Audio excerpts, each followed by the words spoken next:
guess who stepped in the room? Hey, y'all. So I'm excited because we have this amazing panel that y'all been waiting for. Shout out to Jasmine cooking all of us dinner virtually. Just an FYI, Jasmine won't really know what you're cooking, but we eating it. So whatever it is, we eat. So I will give you all a quick second to hop in and join and come on through and make sure you duplicate your screen so that if there is a time when I'm going to start posting what you cooking, but we eating it. I'm going to start posting everybody's LinkedIn profile so that you all can start connecting with them, following them. And just from my panelists, for those of you who have your LinkedIn profiles, you're on your actual LinkedIn on another screen, mute the actual live because it won't mute automatically. Just an FYI. All right, y'all. So not sure if y'all can see, but we have about 100 people looking, and everybody's excited and getting ready to start. So tell me real quick where y'all all tuning in from. I get really excited when I get a diverse set of people and a diverse set of locations to understand what you are. Lauren said, "This is so lit. I'm loving seeing all this melanin all on my screen." Yes, girl. That's what this is for. So we are ending Black History Month with our pivotal panel part 2. The first one, y'all know, for those of you who tuned in, you know that we started with all of our Black men, our beautiful brothers. And so now we are ending with our amazing sisters who have pivoted from one industry to the next. These Black women are going to teach you all something about being a Black woman in corporate America, being able to be in safe spaces, and then pivoting from one industry to the next. I'm gonna shout Tiffany out real quick because she's a health coach, so she's gonna tell y'all how to stay healthy too. By the way, Tiffany, I'm gonna go ahead and tell myself I did go to the gym this morning, just an FYI, for you to be proud of me. But I'm excited to chat with all of my ladies here, and I'm excited to hear all of the questions that you have. So we're going to go ahead and get started. So first, I want my panelists to go ahead and introduce themselves, and we will start with Erica. Hey guys, I'm Erica, aka the Resume Bay. I service in resumes, cover letters, career coaching for people breaking into tech, and also people in mid to senior level positions as well, looking to promote themselves, looking to advance their careers in any aspect. So I'm really great resource for you if you're looking to break into tech or advance your career in that field. I'm happy to be here with everyone, and yeah, if you want to add me, Sinead will definitely put my info in the chat. Doing it now. Go ahead, Tiff. Hello, everybody. My name is Tiffany. I am new to tech. So I am your person who, especially I would say like 40 and over, right? I know that switching careers past a certain age can be a little bit scary. I did come from a healthcare background, had my own business as a health coach. So yes, Shanae, I'm glad that you worked out today. I did my Peloton bike workout like in between working this too. So big up for the workout. It's a stress reliever. You got to add that into your work day. But yeah, just happy to be here, answer any questions about what it means to make that transition, particularly if you're someone who has like a long career in another area. Love it. Thank you. And we'll go to Shoni next. Hi, everyone. My name is Shoni. I'm based in Charlotte, North Carolina, and my career history includes everything from working in broadcast journalism and news, where I won an Emmy for news production, all the way to HR and recruitment. So I've had the opportunity to do a couple of career pivots in the middle there. I'm glad to be on the panel with everybody. I look forward to answering the questions that you have and to making the connections with you. Love it. Thank you, Shoni. Go ahead, Naja. Well, first, thank you so much for having me on this panel tonight. I'm excited to be here with all of you. My name is Naja. Some people know me as Life Coach Naj or Ooh La La Naj on all social media platforms. But I work in fintech. I'm also a life coach, so I help people process trauma. But I've also just pivoted into the career coaching. So I help people with resume rewriting, reviewing, mock interviews, and just help pivoting into tech from any career background. Thank you, Naja. Go ahead, Giovanni. What's up, family? My name is Giovanni. I am currently serving active duty in the U.S. Air Force. I've been in for close to 7 years now. But God is good and my time has come to an end. So I am pivoting now to tech. And so I'm super excited to be a part of this panel. I'm gaining all kinds of knowledge and resources that I hope will be able to help you all as well. So thank you for having me. Of course, Shalonda. Hey, everybody. It is such an honor to be on this panel with all these beautiful ladies. Thank you for including me. So, I am known as the Clarity Accelerator. I have been helping individuals transition their careers, whether it's in tech or into entrepreneurship, for more than a decade now. And what I do is help frustrated professionals see clearly beyond their perceived barriers to a meaningful career on their journey. So I'm glad to be here, and stay tuned to connect with me per all of the information put in the comments. And I'll have a gift at the end if you so desire. Oh, I love that. I love it. Thank you, Shalonda. And last but certainly not least, Miss Jasmine. Hi, everybody. My name is Jasmine. I am a graduate of the illustrious North Carolina State University. Don't So go there. yeah. So I'm an Eagle. Don't even go there. well, the Eagles just beat my current employer last night, so that was a little bit of a jig. But that's fine. So I am a communications specialist. I've been doing this for about 10 years. I've spent the last 6 in higher education. And I have just pivoted those skills from higher education and pivoted into tech. And that was quite the journey. So I'm excited to share what that has looked like as a new pivot. Love that. So let's get into it real quick. So we will be done, just housekeeping rules. We will be done at 7:00 Eastern Standard Time because we want to make sure we eat and we have the rest of our night because we sleepy and we probably worked all day. So just FYI, y'all. Okay, so real quick, we're going to get into it. We're going to start with Tiffany and Shalonda. So first question is, I am currently in a course careers boot camp. What are some certifications that I can also obtain when trying to pivot from one industry to the next? So my response may be a little bit unpopular, but that's why this was one of the questions that I wanted to speak to. A lot of times what I get is people like in my inbox saying, oh, I'm taking this HubSpot certification. I'm taking this AWS certification. I'm taking this Salesforce certification. And they've yet to even identify the companies that they want to work for and whether those are the skills that that company is actually looking for. And so my response to anybody who is inquiring about what certifications you need to, I guess, focus on is first focus on the companies that you want to work for and the roles at that particular company that you're interested in, and work your way backwards from there. And I'm speaking from experience. Okay. So I'm not saying this to like bash anybody if that's what you're doing, but I'm going to tell you right now that if you're listening to this, just stop today, like stop right now, unless you actually have identified a job that needs that skill, because I did the same thing. I started working on Salesforce and working on AWS. And then come to find out the company that I landed at, I don't need to know any of that, like at all. And so that's my recommendation. And a lot of jobs in tech, you do not need those certifications. It just depends on that particular company and the role. This is so true. The other thing that I would add to that conversation is that there's different components to software engineering. So I've been recruiting in tech for more than a decade. So you need to check in with what you really enjoy about software engineering. You have the front end of software engineering, which allows everything to be pretty. You have the back end, which allows all of the different data components to share and integrate.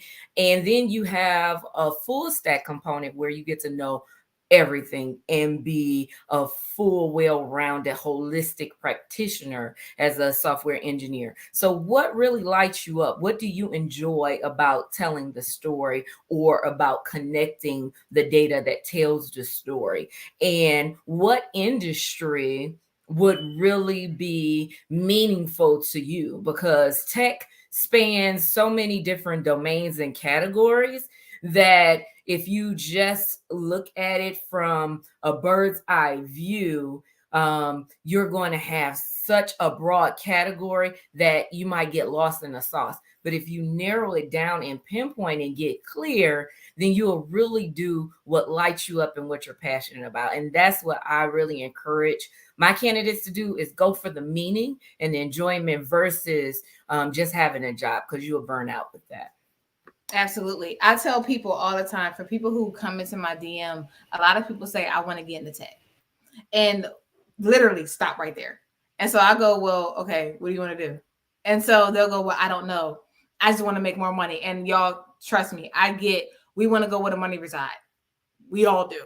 Right. But at the same time, like Shalonda said, I totally agree. We have to make sure we are finding a deeper purpose in going into tech. And so I love this conversation about tech, because we completely understand that not only going to a boot camp is that the popular thing to do at this point of just society and the professional and kind of corporate America, but specifically, it's very popular right now to go into tech sales.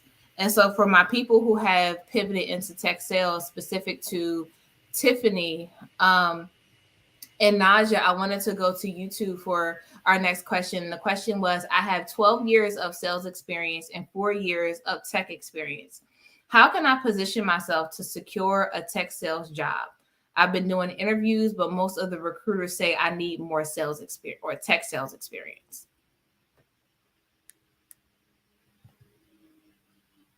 Anyone of y'all? You can go first.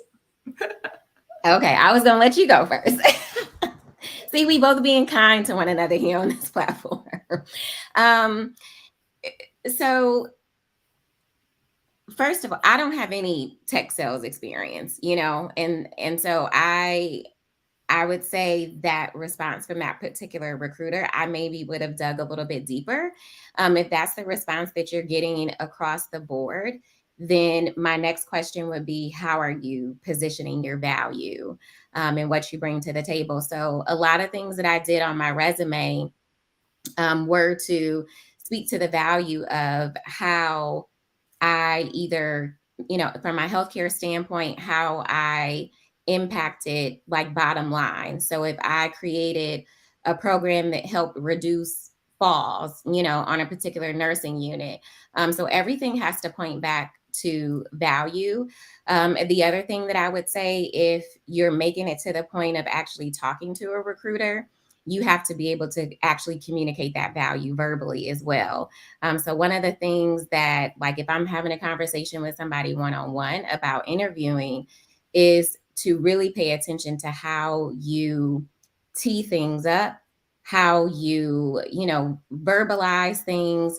It could be something super, super simple, like how you problem solve something, but how you communicate that in terms of how you work through problems, how do you involve other people in your problem solving?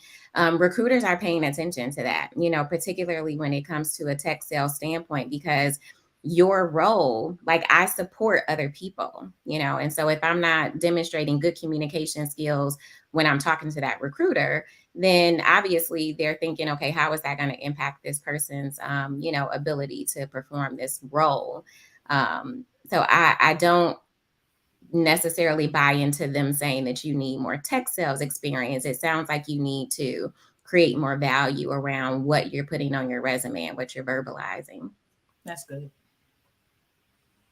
I just want to follow up with that, because that is very important for you to be able to convey your transferable skills. So I also have no tech background. I come from 6 years of HR, but I was able to leverage that in an interview because I'm in fintech now, but I never thought I would be in fintech. I just was like, okay, I don't know where I want to go in tech, But the reason why I got into fintech is because having an HR background, the finance departments are a part of HR. And so I come from, sorry, that's my dog.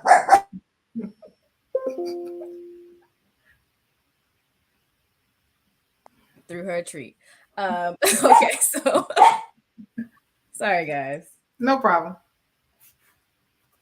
I got a dog too. I got 2 of them, and they don't care.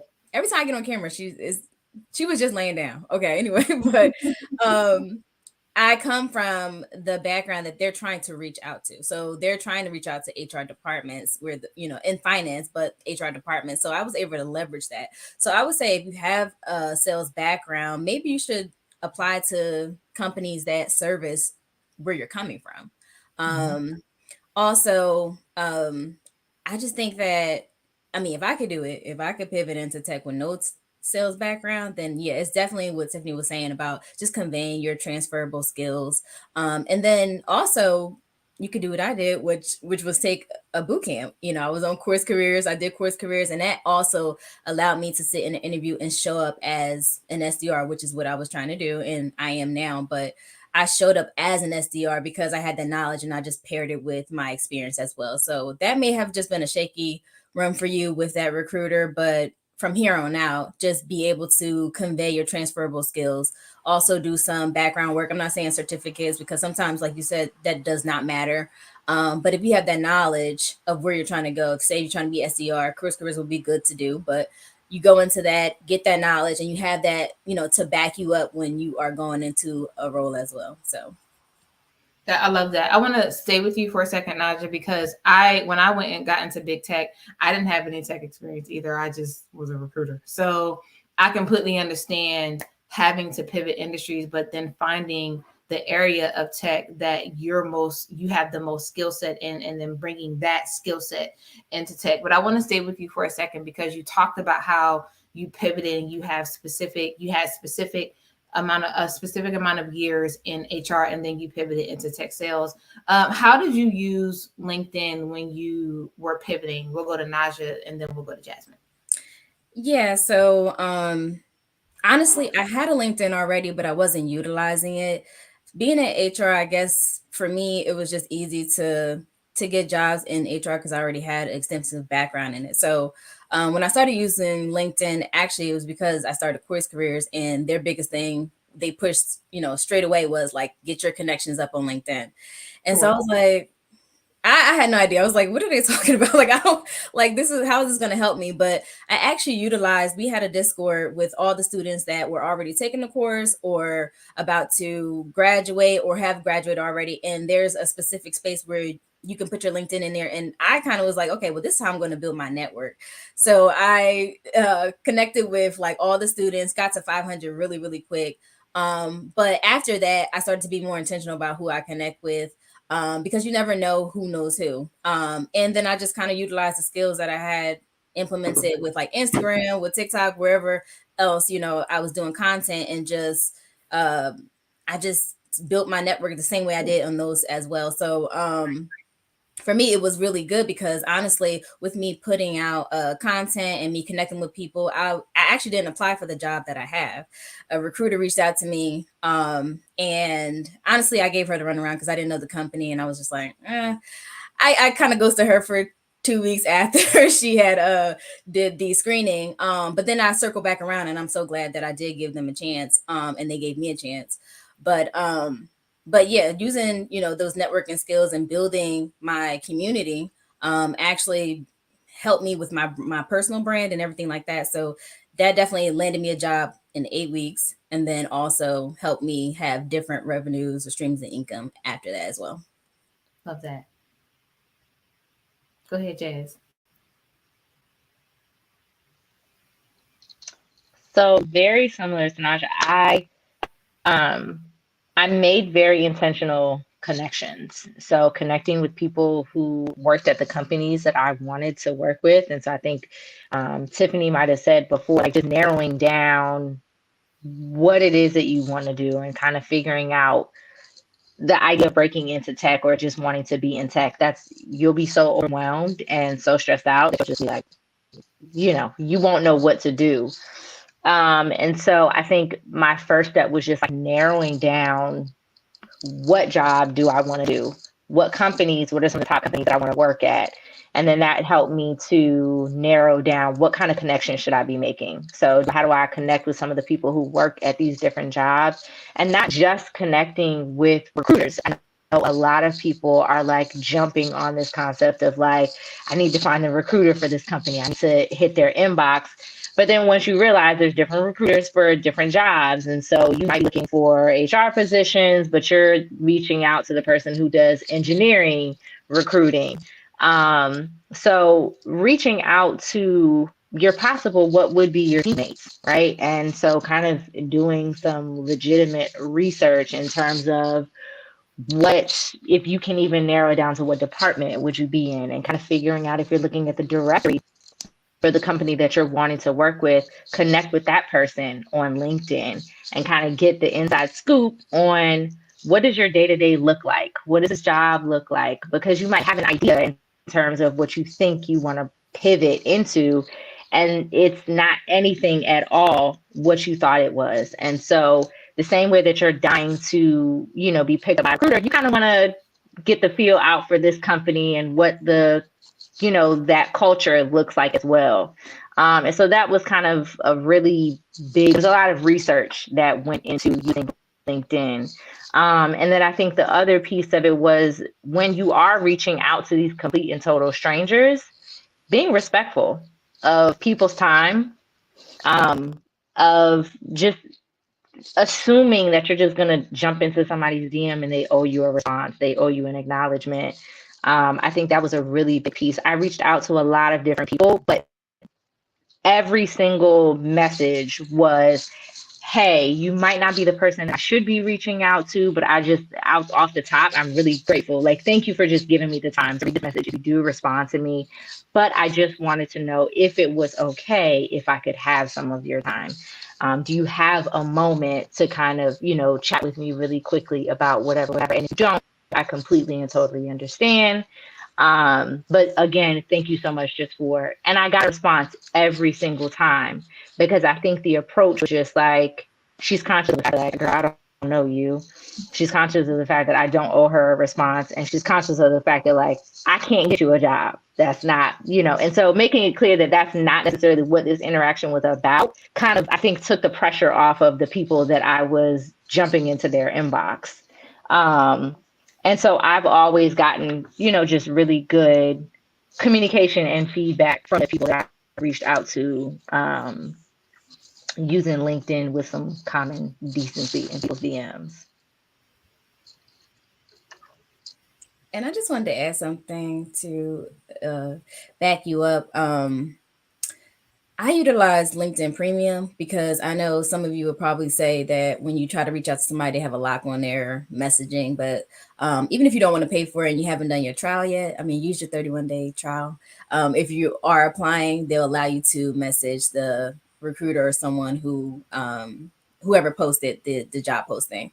But I also wanted to say, in addition to connecting with people who work at the company that you might want to work for, I started following people who were in higher positions than me, like VPs that had like sales tips, because I knew I was going to be SDR. So I was like, okay, well, I still need to gain knowledge from those who started as SDR, now are VPs, now are managers, that just give out tips of like job seeking or when you start the role and stuff like that, just being real about what the role entails. And that kind of also helped me when I went into interviewing as well. So even if those aren't the people that you want to reach out to that could potentially hire you, just getting that, like building your network with people who have been in your spot before or where you're trying to go, is also good too.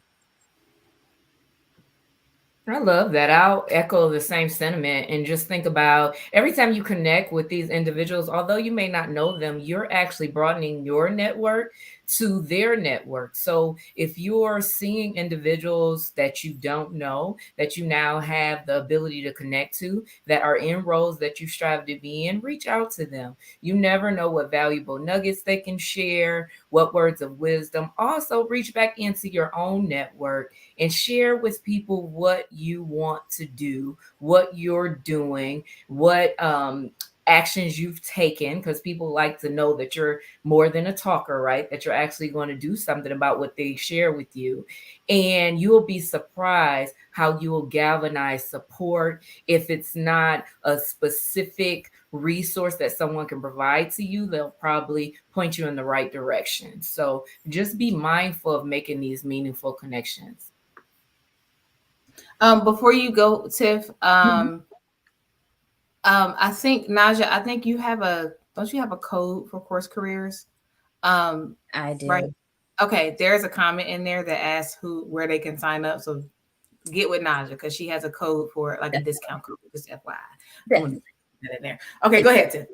Sweet. No, I was just going to add one, little piece of this whole LinkedIn conversation, especially. I think I posted something yesterday about being an introvert, right? So, networking, whether in person or virtually, can be difficult for me. Like, I'm not a small talk kind of person. I honestly feel like a little bit awkward, like reaching out to somebody, like, what do I say? Because I'm typically very direct. And so sometimes that can come off as abrasive. So one of the things that I did, and I'm expounding on a tidbit that someone put in the comments about like reposting people's content. And I would just add to that. Number one, it's an easy way if you're an introvert, right? Because you don't even have to like reach out to them directly. You can just like give them a little nod, like, hey, I'm watching you. I like what you're doing. But always add your own perspective, right? So when you repost something on LinkedIn, you can just like post their information like just as it is, but it also gives you the option to add some, of your own content to that. Take advantage of that, right? So that you're also letting people hear your voice. And that's inviting them to like comment back on that post, right? And maybe share in what they agree with your perspective, or maybe they have a little bit of a different perspective from what you responded to their post as well. So use that to your advantage too. I want to say something about LinkedIn. No, go ahead. Really quick too. For me, LinkedIn, it's been about a year now that I've taken it 100% serious before I even started my resume business, because I'm only about 9 months in doing resumes full time. But I will say, and I made this post a couple weeks ago, it's not the quantity of the connections, because people get wrapped up in the hype of having 500, 1,000, 1,500, whatever, but the quality, like everyone said, because if you're just connecting with people just to connect with them and they're not adding value, then you're not connecting with the right people, and you're going to stay in that stagnant position where you're going to feel stuck. You're going to feel confused because you have people still kind of like in your own situation who are all looking for jobs, who are all looking for career advice, who's trying to still elevate themselves, but you're not surrounding your people with people who are already elevated. So just like taking it a step further of just like not just making meaningful connections, but understanding exactly, what that means, whether there are, whether it's resume people, recruiters, people in positions who get our mentorship, boot camps, whatever,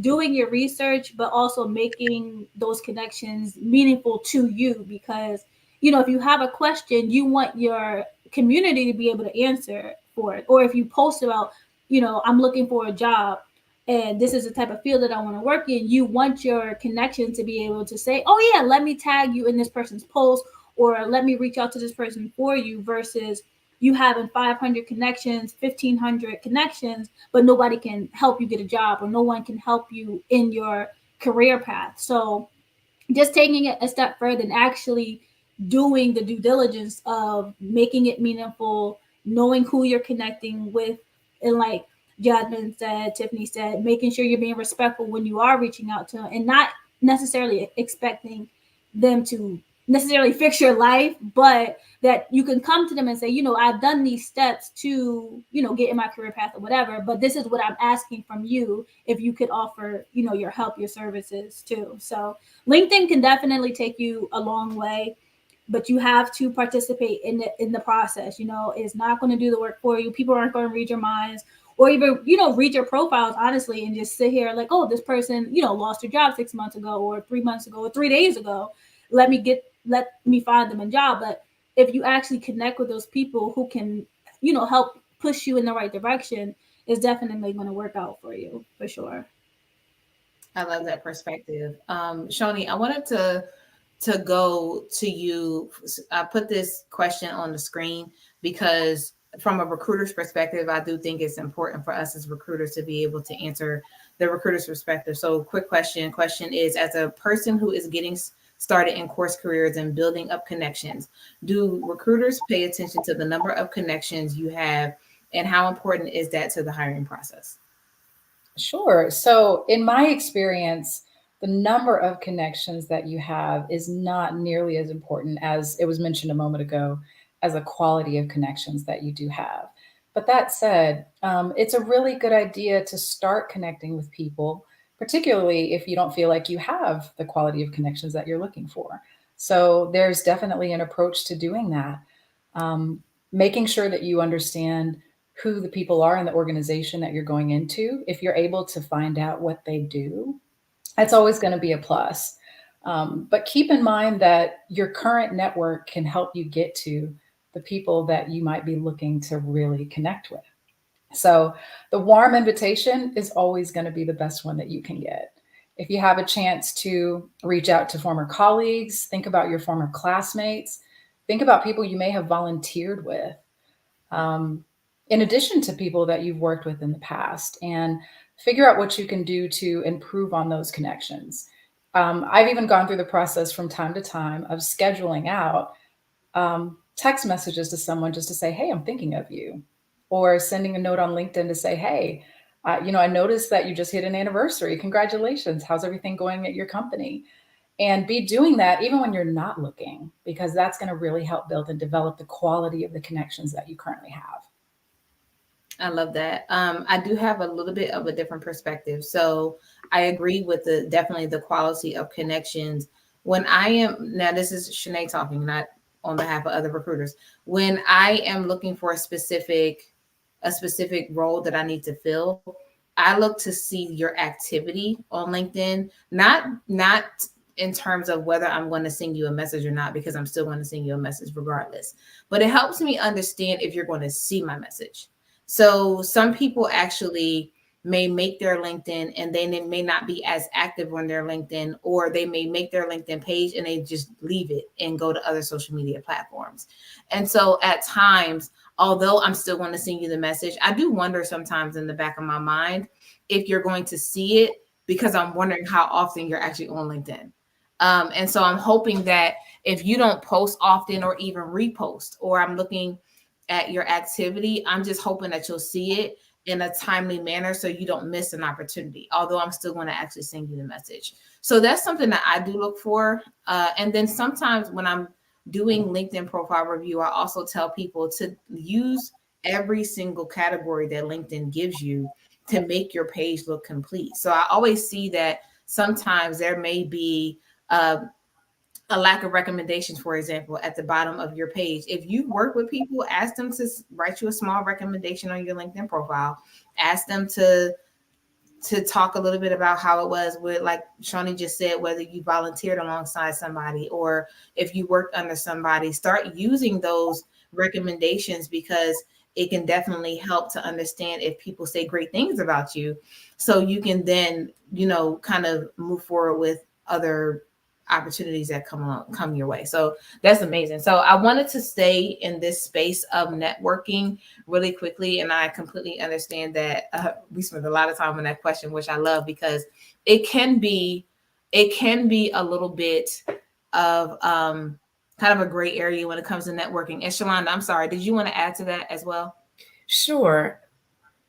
For me in recruiting, I don't really consider how many people you're connected to unless you're at a certain point in your career. So if I'm looking for an executive level role where you are going to be highly influential or need a strong presence for leadership, I'm definitely looking at how you're connected. Also, there are times when I am working for startup organizations. So if you are looking to break into tech and you're looking at startup organizations, they want to have individuals that are connected because they're building a presence. So every individual counts for them because they're working with a lean, small team. And so in those instances in recruiting, I have been very specific in looking at how many individuals you're connected to, what your activity looks like, and what people are saying about you. I love that. I never thought of it. That's actually a really good perspective for me because I never thought about it that way. So thank you so much for that. So I wanted to stay in this space of networking and kind of building networks, building networks and relationships with people. And so I wanted to go to Giovanni and Erica for a second with this question. How did you approach networking and building connections in the industry, and what essentially worked best for you? You want to go first, Giovanni? Or you want me to? I can go.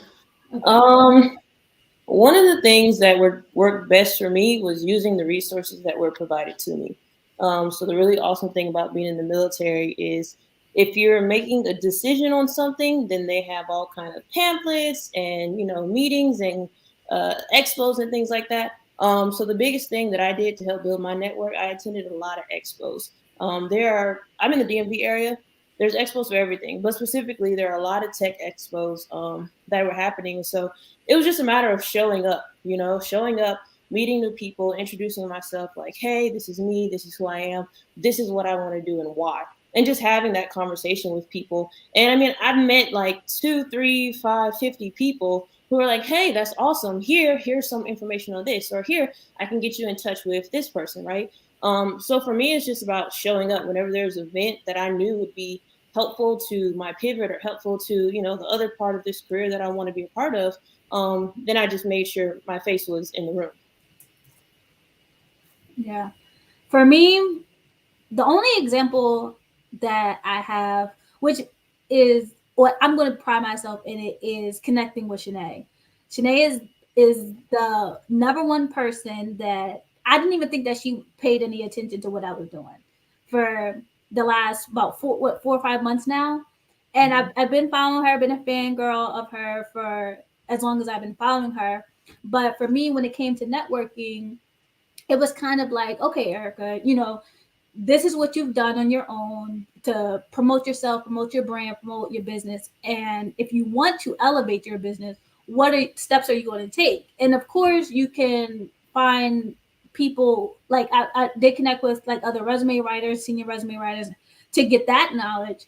But outside of that, it was like, okay, how else can you elevate yourself? So me personally, I just messaged her and I was just like, I love what you do. I love the things that you talk about, and not just, jumping right in to say, hey, can you help me? It was kind of like first thanking her for what she does and then bringing it back to like, this is why I'm a fan of you. This is why I appreciate what you do on a regular basis. Even if she was never respond, at least she knows like, number one, it's like she's appreciative in the community.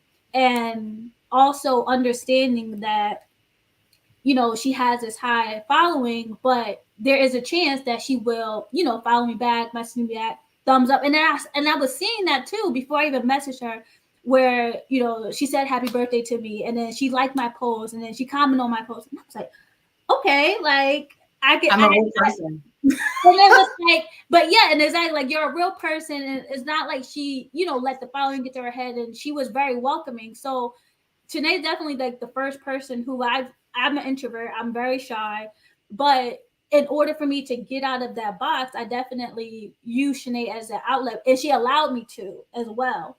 And then to know that she's 100% a real person, and she's going to, be caring and knowledgeable and everything that she talks about and help you. And it's like she really wants to help you. So definitely connecting with people and building a relationship for one, like to know how far in a month and a half that Shanae has gotten me in spaces that I would not even think about it, for the fact that I took that chance to engage first and have eyes on me when I didn't even know, definitely speaks for what I was already branding myself on.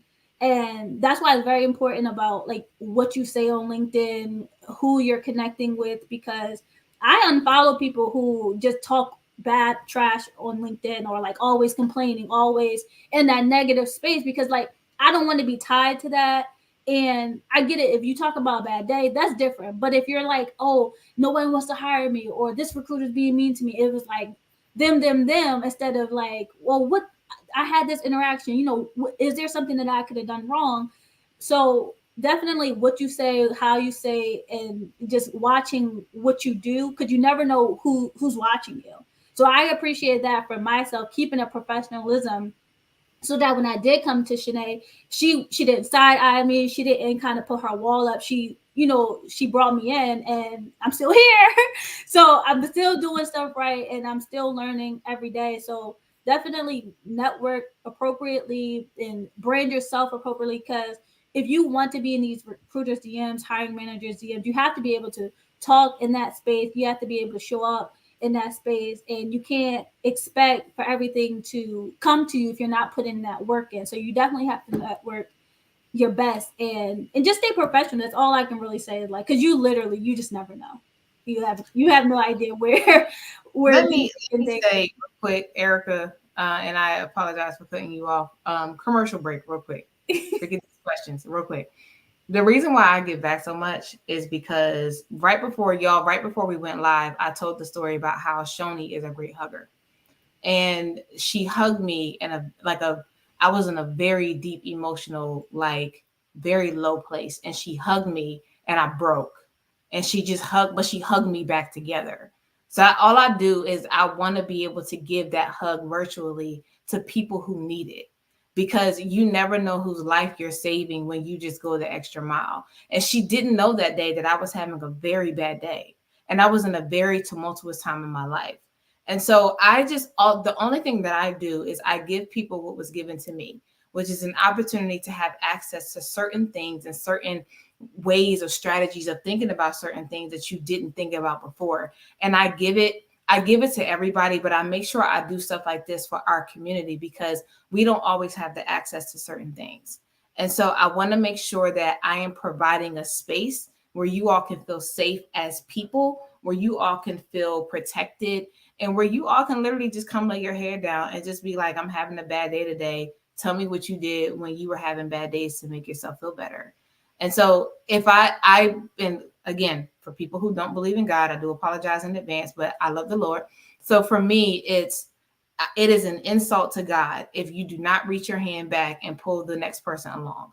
And so I firmly believe in that hug that I got from Shoni that day, the advice and the mentorship and the coaching that I get from Danita every single day, even right before this call, right before this event, is imperative for my growth journey, and then for me to be able to extend that hand in return. And so if we don't do that, then there is no point of us being blessed in the first place.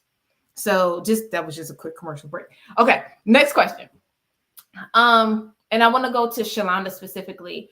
Have you or anyone you know pivoted into software engineering? If so, how did they do it? So pivoting into software engineering, again, pinpointing where their starting point is. So what is it that they want to do? Who do they want to do it with? So looking at the industry, looking at where exactly in the work do they want to participate. I know for me, I found a great space in wellness, because just thinking of the global health crisis, thinking of everyone going through the challenges of pandemic, the focal point was health being wealth, not from a point of overcoming some disease, but knowing that that's the only thing we had available to us, because everything else was removed and you only had your personal mental health and spiritual health and physical health to care for an extended amount of time, right? And so in that space, there's a lot being done innovatively. There's a lot of creativity, and that's the space where I've worked a lot with all of the brands that you love, from Peloton to Amazon to MindBody. And these organizations are doing critical work in tying in communities and allowing them to take classes, allowing them to make payments, allowing them to put their businesses together, and allowing them to spur on entrepreneurship in a great way. And so those areas create a lot of space for software engineers. Again, they want to be able to tap into these communities. So they want to know how can they create a great user experience? And that's all on the front end, creating lovely displays and making sure that when individuals get on these smart devices we have, everything works fluidly and it's easy and people get to where they're going quickly. So if someone's breaking into software engineering, I recommend that they look for organizations that they really are connected to their mission, that they are looking at different classes that's going to provide them skill set in that area, and also that they decide, do they want to make it pretty or make the data connect? So that's really key. And I know it was mentioned above, and we're getting all this engagement and new people adding on. But it's really important to win at your career. And so I have an ebook, and I'll put it in the comments just in case you have to drop off, that you can get to learn these different steps and methods, because it's necessary to put the puzzle pieces together. And sometimes when you have a jigsaw puzzle in front of you, all of the pieces look the same. And so it can become frustrating to have all these different nuances and elements to your career and knowing what to do and when to do it. And a lot of times we're doing the right things to move our career along, but we're just not doing it in the right way. So that's why I really help people get clear and remove these perceived barriers, because they're only barriers in our mind. They're not real. And they can always be moved, because as we see, we have a faith-based community here. And so with Christ, all things are possible. So I like to help individuals remember that. So don't get stuck in the journey. Enjoy the journey. Be curious in the journey, and know that everything is working for your good on this journey. Come on, God. Come, because we about to go. We about to have another commercial break and go to church. And I love this space that we're creating for not just ourselves, but for those who are tuning in, especially when we're talking about networking, we're talking about continuing to move forward, keep going, and all those different things. It can be really hard when you have a really bad day and you have an inbox full of rejections, and you're trying to understand how do you move forward in spite of those rejections. So I love the fact that we're able to speak, because if I'm honest, I may be a recruiter now and that has experience in higher education, healthcare, and now tech, but I got more rejections than I could count. So I completely understand what you all are going through when you get so many rejections, but y'all, all you need is that one yes, and I promise you will get it. So moving forward, I want to go to a recruiter's perspective. So Shoni, I'm coming to you, and a candidate's perspective. So Jasmine, I'm also coming to you. What would be the best way to build relationships with a recruiter or hiring manager to really stand out? So Shoni, go ahead. Yeah, I love this question because I get messages a lot from people who might just want to connect with me cold, and I'm happy to do it. I think it's important for us to do that kind of work. This is what I'm in the business of doing. So I want to help out in any way that I can. And that said, there certainly is a right way to go about it. So do your research. First and foremost, do your research. You can look at a person's page and get a sense of what their interests are. You can go through their work history. In my case, it goes all the way back to, well, I'm dating myself, but back into the 90s. It was a great time. But you have an opportunity to really learn about a person. What kind of accolades do they have? You know, who are they talking to? What are they talking about? So do a little bit of digging. Find out about the company that they work for. At this present time, I'm not working, so I might be in the midst of a pivot myself again, but still, I'm happy to help. But just being direct and asking the question. Send a LinkedIn note, send an email. Don't worry if you don't hear back right away, because we all have lives. You know, we're living, we're working, we have full work benches and full days. But I think for the most part, you'll find that people want to help. They want to be helpful. But yeah, be direct, ask your questions if you've got them, and just keep an open mind. The other thing I would share, I had an opportunity to help my younger sister do this very thing. She wanted to make a career change, move into a different role, maybe a different company. And I said, okay, you know, I understand that you're kind of shy, a little bit of an introvert. We're going to leverage my network. So I'm going to send notes to the top 10 companies that you identify you're interested in. And let's just see what comes back. So out of the 10 recruiters that I reached out to at those companies on her behalf, 3 of them got back and it yielded an interview. Now that was just 10. Imagine if we'd reached out to 100. Imagine if we kept going. So there's definitely a way to go about it. And you can certainly leverage the connections that you have to do that. But don't hesitate to reach out yourself to a recruiter or manager that you do not know. There's no harm in it. And if the worst they do is say no, how are you hurt? Think about it. Like, really, how does it hurt you? It's okay. And you never know. You're just looking for the yes. And a non-response is not a no. It just means not right now, but it's not a no. I'm gonna have to steal that because you said that much nicer than I ever could conjure. So I'm stealing that. You can take it.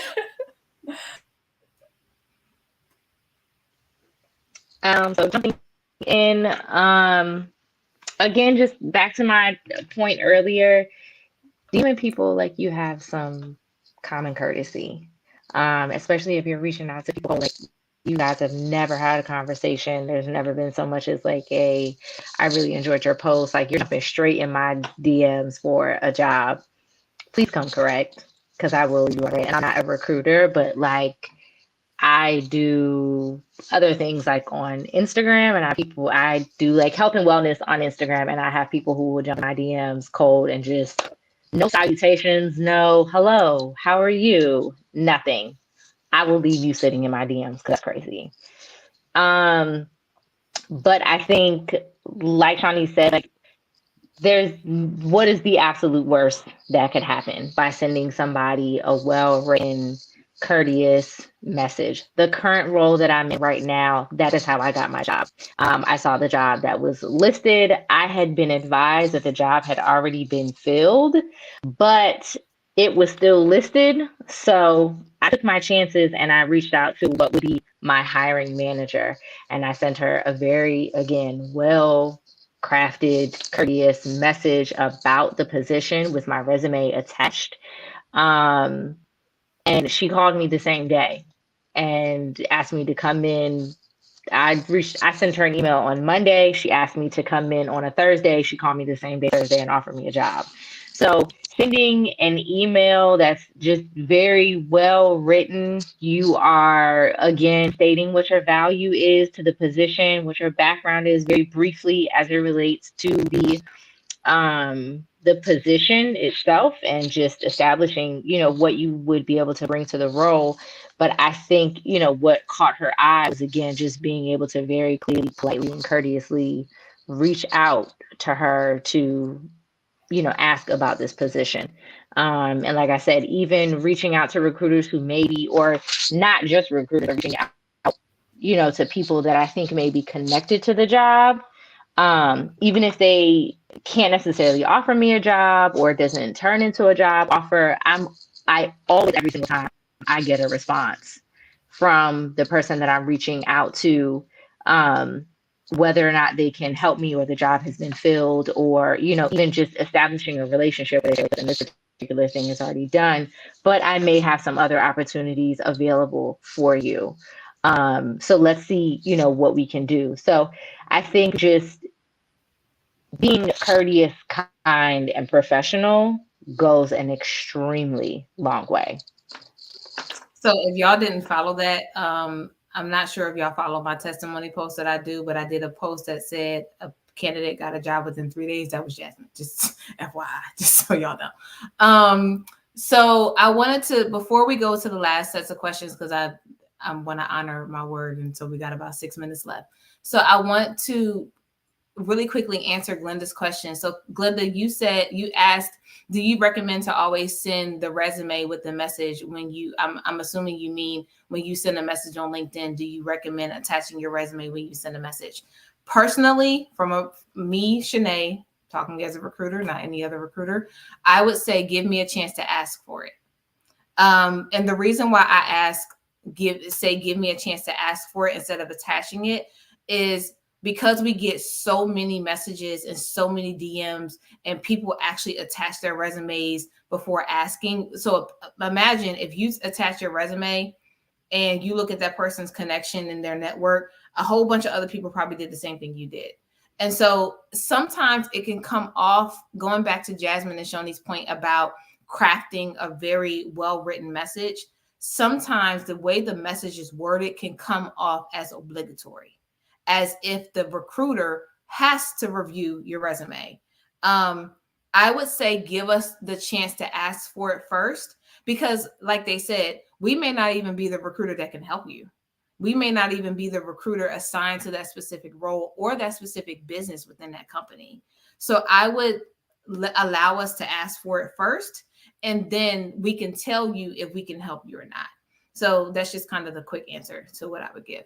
Okay, so I wanted to skip down my question list, and I wanted to make these last two questions a little bit of a conversational piece. And so I wanted to go to the question about work-life balance. Tiffany, Giovanni, or Jasmine, how have you all juggled working remotely with family a few steps away, as well as setting boundaries with your current or former employers? I can go first. One thing I'm gonna do is set a boundary. I'm set a boundary every time. In the office, out the office, at home. I don't care where I'm at, I'm gonna set a boundary. So that might mean turning off notifications on my phone. Like the only way that I have my Outlook on my phone, and that's for me. That's I do when I feel like it, but I don't get notifications. They don't pop up. I don't have the number on the Outlook banner to let me know how many emails I have. So if I go in it, that's because I'm looking for an email. I'm looking to see if somebody responded to me, but y'all not gonna stress me out. If I have these work hours from these work hours set, I don't care what you email me, you're not getting a response until the next working business day. With that being said, working remotely, because I know that I'm doing laundry, I'm cooking, I'm doing this, I'm able to set my day the way that I want it to look. So sometimes that could mean for me, especially during the pandemic, I was a teacher, I was a lunch lady, I was a tutor. In addition to being a full-time working person, I was doing all of those for my son going to school at home. So there were some days that I didn't mind working from 9 p.m. to midnight, because I know that during the day I was doing a lot of like mom stuff. And so my job honestly didn't mind either, because I was getting done. I got my first performance-based bonus during COVID. Being home for 6 months, because I was able to, again, set the boundaries that I needed to get everything that I needed to done. And I was happy about it. I will happily work from 11 to 2, because I know that they're respectful of the fact that she's doing mom stuff right now. So from 8 a.m. to maybe 11, we're not really going to bother her.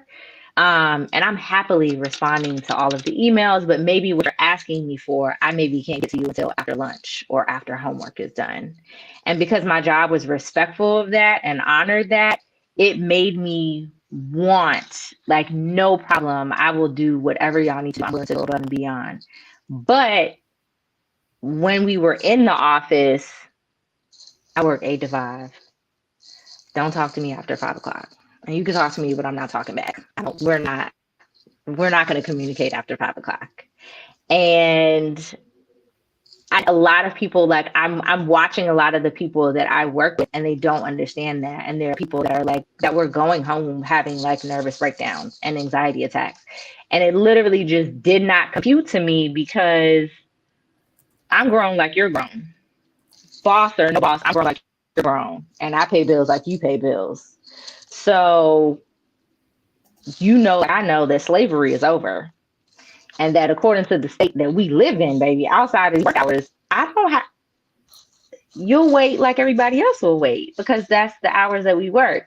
So that's just like my state of mind, my state of being. And there's not enough money in this world that's gonna take me away from those boundaries, that's gonna take me outside of that work-life balance. And I mean, I've made as little as, $40,000, and I've made a little bit less than $200,000. The boundaries are going to be the same. I don't care how much money is on the table. The boundaries are the same. I work so that I can live. I'm not living to work. So those are my boundaries. It's not anything that I've ever struggled with. But I also set the tone on the interview. I've never, ever, ever taken a job where it was not clear to my employer what type of employee they were getting. You will get my absolute best every single day that I come in here, but you will get absolutely nothing from me when I walk out of here. Because I never want there to be any type of confusion. So if there's an emergency and I have to go get my son, or my son is sick, or do not expect me to, I'm not asking if I can go. I'm not asking if I can work from home. I'm leaving. And so be blessed. I'll see you tomorrow. And so I've always set the tone, because I would never want to be unclear about what you're getting. I need this to work for the both of us. And that has worked for me for every job that I've had.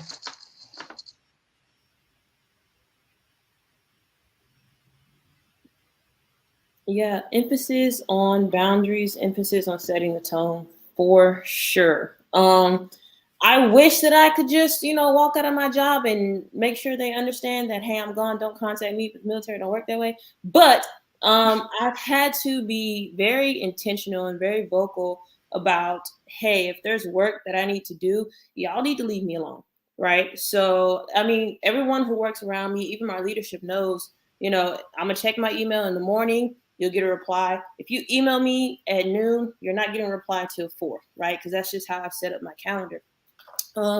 If they're interrupting me while I'm doing something important, I'm like, hey, I got 2 seconds. Can you tell me in 2 seconds? No, shoot me an email. I'll get back to you later. You know what I'm saying? So just prioritizing, setting those boundaries. I'm good for a calendar. I love doing things at a certain time. It helps me stay focused. It helps me stay on track. I've got like 5 different calendars all around my house just to make sure, I'm sticking to the plan. So just finding a way to stick to, like I said, whatever those priorities are that you have. And if somebody's coming to interrupt your work, can you tell me in 2 seconds? No, goodbye. I'll talk to you later. Call me. Hey, I got 5 seconds. What you got? No? Okay, email me. You know what I'm saying? Like just making sure, being intentional and being vocal about, I don't have time to deal with your issue. So, do something about it, or we'll work on it later. And then I'll just add in really quickly, ditto to what they both said, but I'm going to be 100% transparent. I am the boundaries queen when it comes to personal life, and even in my old career. When I left work, I was done.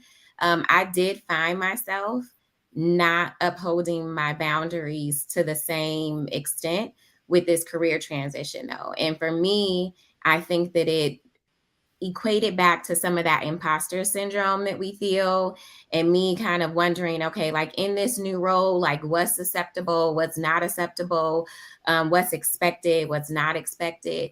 And at the end of the day, I 100% agree. Like I don't ever want, and my kid, he's grown now. So it's not even a matter of like me having to leave work and things like that. When he was younger, my employer knew that.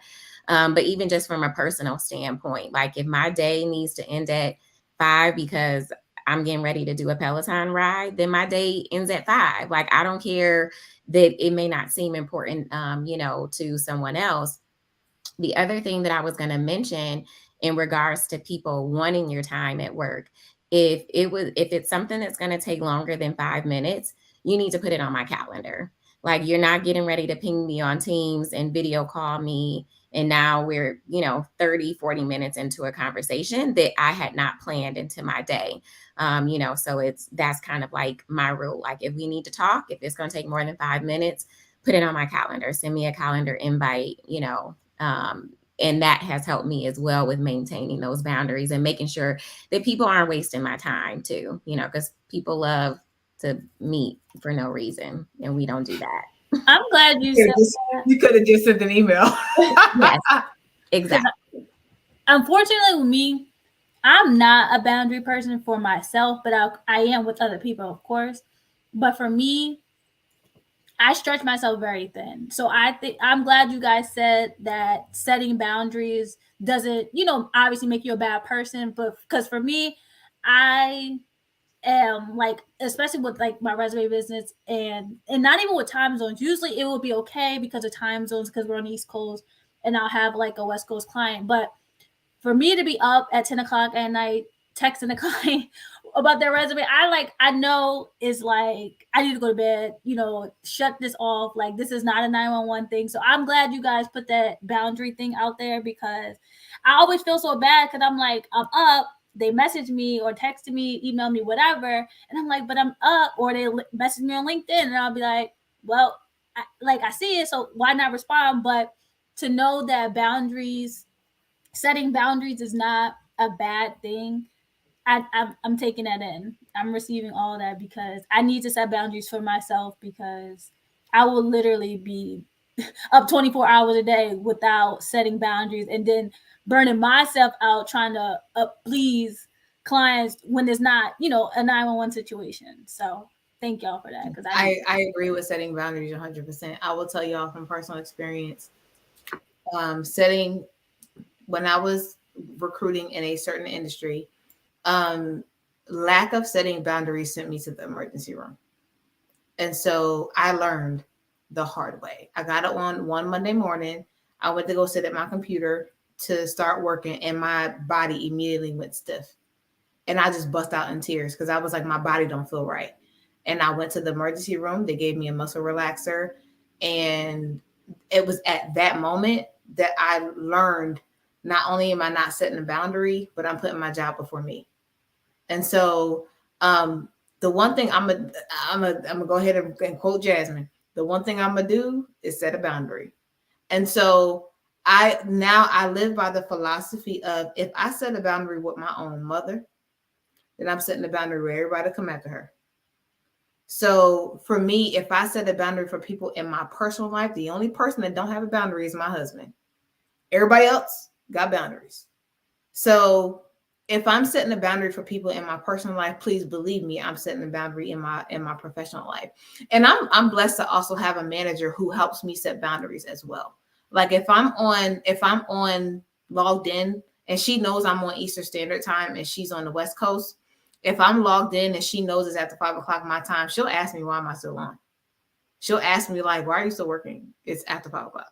So I am definitely blessed to have a manager who understands boundaries, but I've also worked under managers who could give a damn. So definitely set those boundaries. They're really important. So ladies, thank you all so much. I want to ask this final question. I know we're at 7:08. I do want to ask this final question and I want all of you to be able to answer this.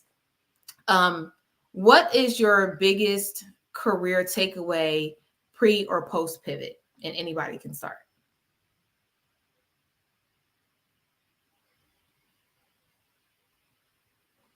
I'm gonna just say this quick as I'm like in the middle of my pivot.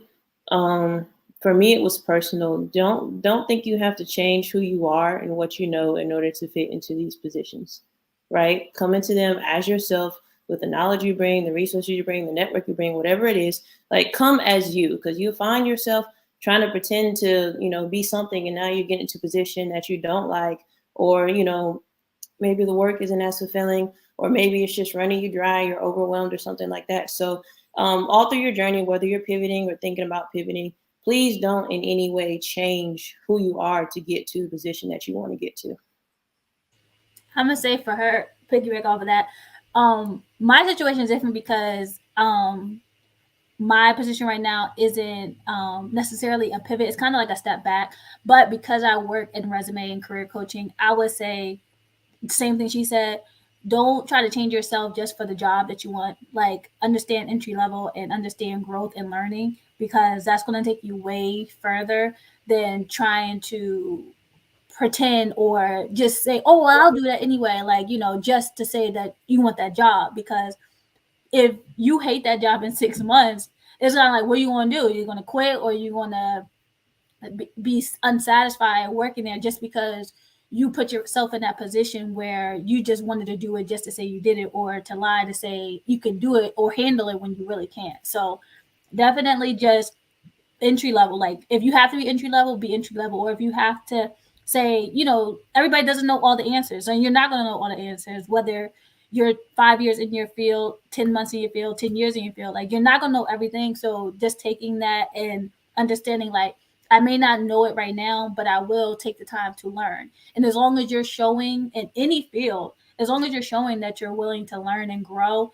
then that's all they can appreciate, you know, because that just shows that you don't want to be stagnant, and you want to see yourself stay in that field and grow in that field and be able to teach others too. So don't take away from your knowledge level. Like, you always can learn, for sure.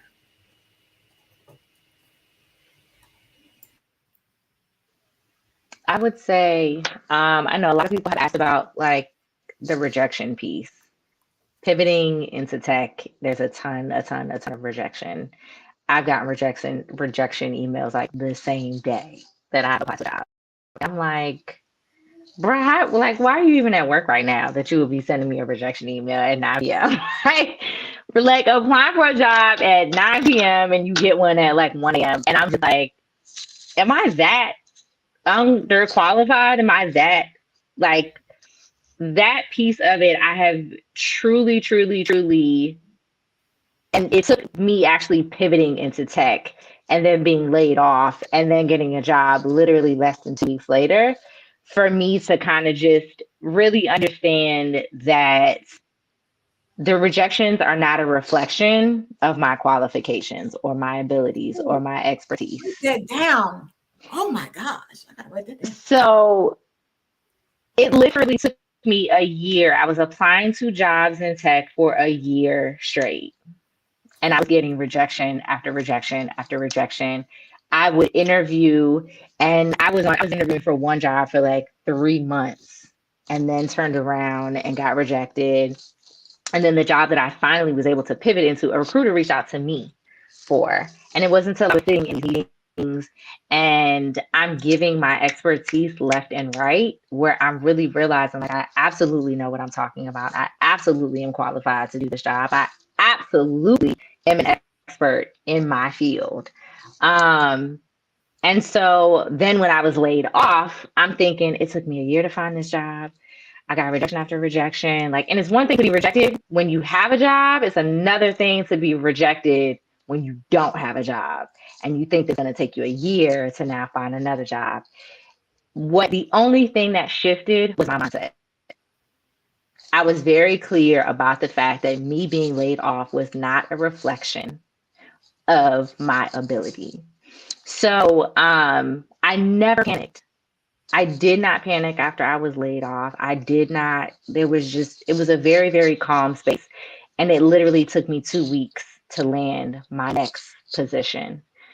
So that has been the biggest takeaway since pivoting and just going through the motions of this tech pivot journey, has just been to really, really, really understand, as you're getting these rejections, please keep in mind that there's been so many layoffs in tech.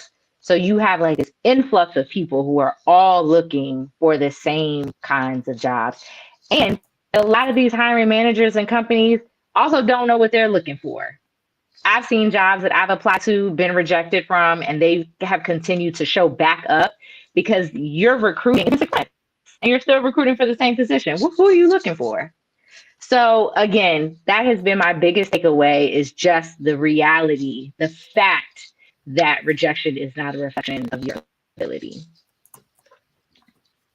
I have a few things, so I'm gonna go real quick. One of the things I would say is have a strong why. Because if you're thinking that the reason why you're doing something is for money or because other people are doing it, you're not going to be able to get through the process. Because what if you don't like it? What if you can always lose a job? You just never know. So like putting your your why into those type of things. Have a strong why in your core.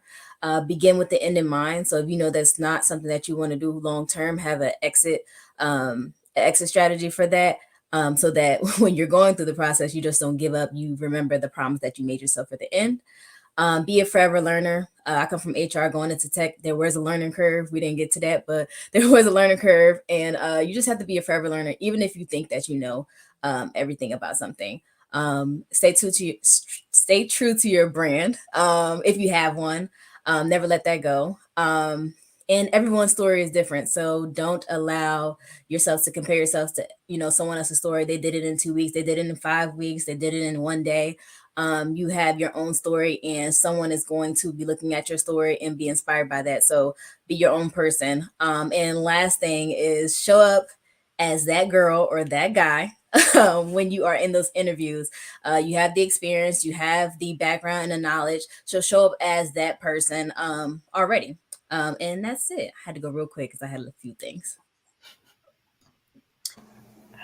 I'll jump in.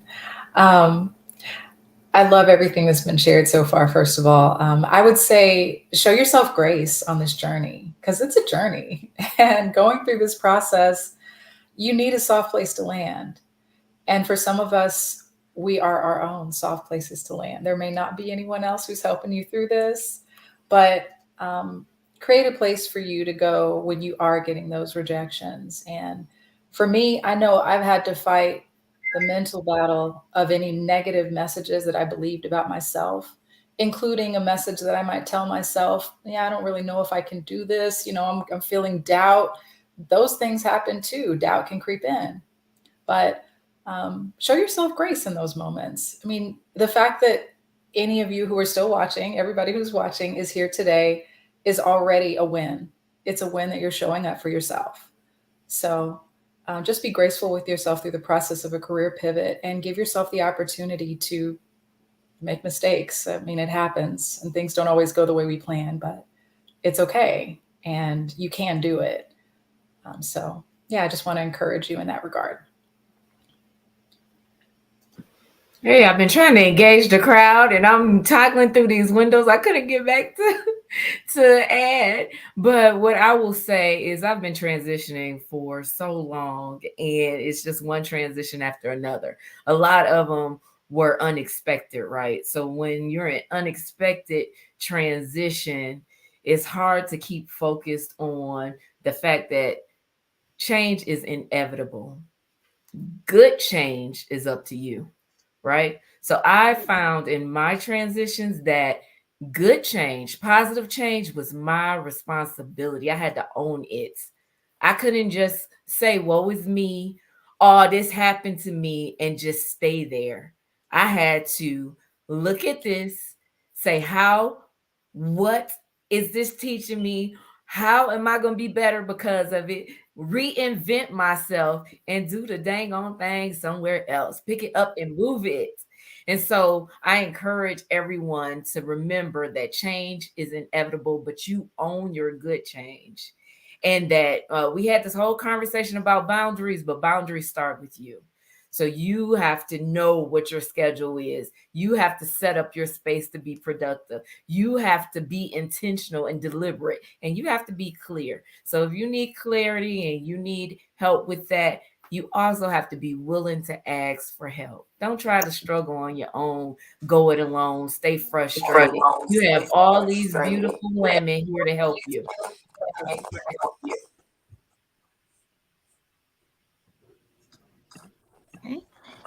And then I guess I will chime in. I'm getting a little bit. Hold on, excuse me. Hold on 1 second. Somebody mute the live on your LinkedIn. There you go. Okay, go ahead, Tim. Okay, there we go. I would say two main things that have helped me, like in hindsight.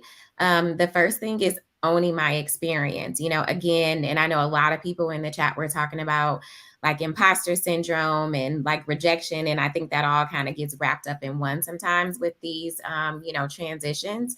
So I went into, this new career previously being a very confident person, but then you're in the room with other people who have been doing this job for some time. And if they haven't been doing this job, they've worked in some aspect of the industry. And so I felt like my 18 plus years of experience that I had in healthcare as an entrepreneur and all these other things were not good enough, for lack of a better way to put it. But as soon as I learned to own my experience, that transformed how I showed up, how I engaged in conversations, what I was able to add to a conversation, and really like solidified myself as being a valuable part of not only my team, but my organization. And that allowed me to be called on to be in the room and put on projects that, I'm just like, is nothing but God, God and me showing up, as my genuine self, right? Because he can't put you in places that you're too fearful to leap into. The other part of that is being humble enough to know what you don't know, so to Shalonda's point, like reaching out. So like, I have no problem pinging somebody on Teams. Hey, I need to know more about this. Can I put time in your calendar? Can you share more with me? My desire is to learn and soak up as much as I can from the people around me, so those two things will help regardless to what, area you're trying to transition into. It doesn't even have to be, tech, even if you're struggling in your current career and you just want to excel at that, owning your experience and being humble enough to learn from other people around you.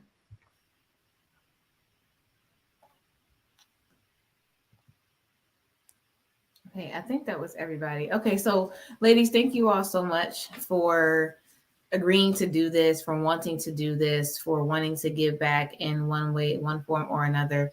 I'm pretty sure a lot of you have connection requests waiting as well as DMs. So for those of you who are watching, give them a minute to get to you, because I'm sure that that they will do their best. So I will let you all go. If you want to go ahead and leave, and if you have to go, you're welcome to do so. If you want to stay real quick, I just have a quick announcement. So Shalonda actually encouraged me because she did a giveaway. Shalonda, if you want to repost your ebook as well as your giveaway, please do so. Naja, if you want to repost your discount code for Course Careers, go ahead and do so. But I wanted to make this announcement. I told my friend Fatima and Erica that I was going to wait to make this announcement, but I'm going to make it now since we have 184 people or so. So I understand that there is a disconnect in how to write a good resume. Every company is going to be different. Every recruiter is going to be different. Every hiring manager is going to be different. And so there are sources that are available for you all to take advantage of. My husband and I decided to gift resume sessions. So I just want y'all to know, okay? I'm saying this because this was not free. We paid Fatima, Cargo Gathers, and Erica for their services for 5 people. So we pretty much was like, we want to donate some resume writing services for people that we trust to get with people who need their resumes done and who absolutely have good testimonials and kind of can show you receipts of people getting a little bit more traction with their resumes from you after utilizing them. Erica is amazing, and so is Fatima with resume writing. I am not. Let's add one more. Because Shanae, did do this and gift her services, I do want to add to me. I like even numbers, so I would like to add my own services to someone to make it 6 people. So it'll be a totally free resume on my behalf, just because I know how hard it is out here to, just have that one person that you can communicate with and talk about your resume to and things like that. So it'll be you can make it officially 6 people. Got it. Thank you. So in full transparency, the services that my husband and I bought is valued at $1,200. And so we are literally gifting 6 people, as Erica just stated, a chance to just have a session with Fatima and Erica on resume writing services. This is how you are able to enter. So first, I want all of you to go follow Erica, myself, and Fatima. I'm about to put Fatima's LinkedIn profile in our chat. So go ahead and follow them. And then all you have to do is simply send me a DM and send me like a 30-second video of why you need help with your resume.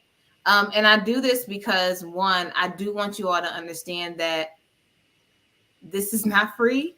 And I really want you all to not treat it as such, because there has been, Erica has come to me, Fatima has come to me, I've gone to other people about whenever we discount our services and the difference in the seriousness when you paid your money versus when it's free.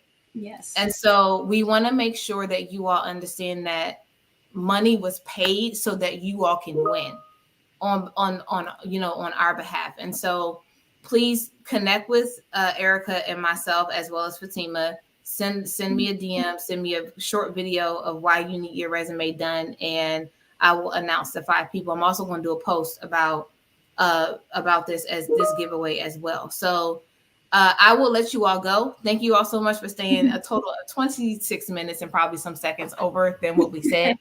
Really appreciate it. And again, y'all, for those of you who are about to send your DMs and your connection requests, please give them grace because I'm sure they're going to have a lot. So you all have a good night. Be blessed. Continue to stay prayed up and continue to believe in yourself. And please understand that a rejection is not a reflection on your qualifications and your abilities. Y'all have a good one. Thank Good night, you. Bye. everybody.